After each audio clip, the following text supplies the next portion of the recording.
Hi friends வாங்க மொடவாட்டாங்கால் soup எப்படி செய்யலாம் பார்க்கலாம் வாங்க. அதுக்கு மொடவாட்டாங்கால் தோலெல்லாம் சீவணும்.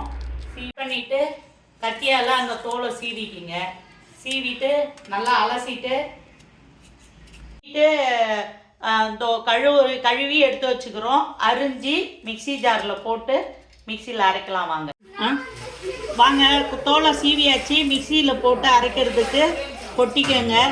அதுக்கு தேவையான பொருள் சின்ன ஜீரகம், மிளகு, பூண்டு, சின்ன வெங்காயம், கருவேப்பிலை, கொத்தமல்லி தழை, புதினா தழை, இஞ்சி எல்லாத்தையும் ஒன்றா போட்டு அரைச்சிக்கிங்க.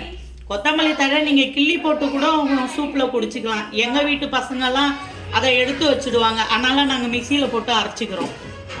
அரைச்சின்னு வந்தாச்சு. அரைச்சின்னு ஃபஸ்ட்டு கொஞ்சம் ஊற்றியாச்சு. இப்போ அந்த கருவேப்பிலை கொத்தமல்லி எல்லாம் அதெல்லாம் போட்டு அரைச்சியாச்சு. இது கூட கொஞ்சோண்டு 1.5 லிட்ரு தண்ணி ஊற்றிக்கங்க. நாங்கள் அரை கிலோ கிழங்கு எடுத்ததுனால 1.5 லிட்ரு தண்ணி ஊற்றிக்கிறோம். 1 லிட்ரு வரமா 1/2 லிட்ரு சுண்டிடுச்சுனாலும் 1 லிட்ரு நமக்கு கிடைக்கும். பெருங்காயத்தூள் கொஞ்சம் போட்டுக்கோங்க. மஞ்சத்தூள் ஒரு சிட்டிக்கை போட்டுக்கோங்க. உப்பு தேவையான அளவு போட்டுக்கோங்க. உப்பு கம்மியாகவே போடுங்க. பத்தலைன்னா கூட போட்டுக்கலாம். எடுத்து அடுப்பில் வைக்கலாம். அது கொதிக்கணும். அப்போ தான் சூப்பு நல்லா அதில் ஊறி நல்லா கொதி வந்த பிறகு காமிக்கிறோம். இது பலவிதமான நோய்களை குணப்படுத்துதுங்களா ஃப்ரெண்ட்ஸ். நம்ம இப்போ தான் இதை வாங்கணும். எங்கள் ஊரில் விற்கிறாங்க.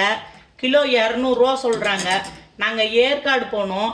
ஏற்காட்டில் அங்கே 150 ரூபா சொன்னாங்க. நாங்கள் 150 ரூபா இருந்தாலும் பேசி கீசி 100 ரூபாய்க்கு வாங்கிட்டு வந்தோம். நாங்கள் ஒரு 5 கிலோ வாங்கிட்டு ஒரு 2 நாளாக சூப்பு வச்சு குடிக்கிறோம். இது ஒரு 48 நாள் குடிச்சிங்கன்னா இது கை கால் வலி, மூட்டு வலி, உடம்பு வலி எல்லாத்துக்குமே நல்லா கேட்குங்களாம் ஃப்ரெண்ட்ஸ். நான் எங்கள் வீட்டில் எல்லோரும் செஞ்சு குடித்தாங்க. நான் எங்கள் வீட்டுக்கு ஒரு 2 கிலோ தனியாக வாங்கி கொடுத்து அனுப்பிச்சி விட்டேன். வால்பாறையெல்லாம் கம்மியாக தான் விற்கிதுங்களாம் ஃப்ரெண்ட்ஸ். எங்கள் பொண்ணு போயிட்டு அவங்க அங்கே வாங்கின்னு வந்தாங்க. 2 கிலோ தான் அவங்களால தூக்கி வர முடிஞ்சுது. அதனால் அப்போ குடித்தோம். சரி, அதுக்கு பிறகு இப்போ தான் இது எங்களுக்கு கிடச்சிது. அதனால் இப்போ இதை நாங்கள் செஞ்சு குடிச்சிக்கிட்டு இருக்கோம். நீங்களும் செஞ்சு குடிங்க. எப்படி செய்யறதுன்னு பார்த்துக்கோங்க. ஈஸியானது தான் ஃப்ரெண்ட்ஸ். நீங்களும் செஞ்சு குடிங்க. சூப்பர் ரெடி ஆயிடுச்சிங்க ஃப்ரெண்ட்ஸ். காலையிலே வெறி வயித்துல குடிங்க. உடம்புக்கு அவ்வளோ நல்லது.